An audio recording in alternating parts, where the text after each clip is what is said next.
আমি এই গাজীপুরের মাটিতে এসেছি আমি আপনাদের জন্য ভালো কিছু কাজ করার জন্য। আমার কোনো অসৎ উদ্দেশ্য নাই। শান্ত হন, শুনেন।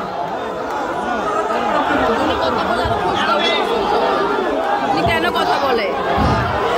প্রিয় ভাইরা, আপনাদের কাছে বিনয়ের শব্দ উত্তরে বলতে চাই, তোরা চুপ করবো নাকি আমরা চলে যাবো? তাহলে চুপ কর। এই তোমরা কি চাও যে আমরা চলে যাই? তাহলে বন্ধ করো, এই সমাধান হবে, চুপ করো। কথা ছাত্রদল যুবদল স্বেচ্ছাসেবক নেতৃবৃন্দকে অনুরোধ করছি, আপনারা শান্ত হন, আমাদের পরিবেশ ফিরে আনেন। এখানে সালাম ভাই, সেলিম ভাই সিরাজগঞ্জ থেকে আমাদের নেতৃবৃন্দ এসেছে, আমরা কিন্তু ভালো করতেছি। বারবার বলার পরে কেন আপনারা চুপ থাকেন না? আপনারা জেলার নেতৃবৃন্দকে অপমান করতে চান। যে কথা বলেছে আমরা মাঠের যারা আছি সবই শুনেছি।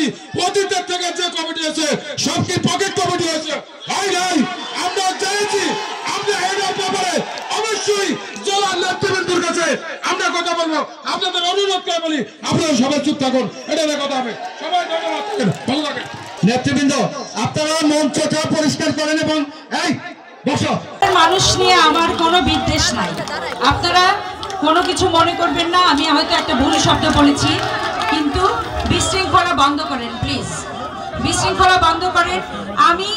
আমি একজন শিল্পী মানুষ, আমার সাজানো গোছানো সংসার ছেড়ে আমি এই গাজীপুরের মাটিতে এসেছি আমি আপনাদের জন্য ভালো কিছু কাজ করার জন্য। আমার কোনো অসৎ উদ্দেশ্য নাই।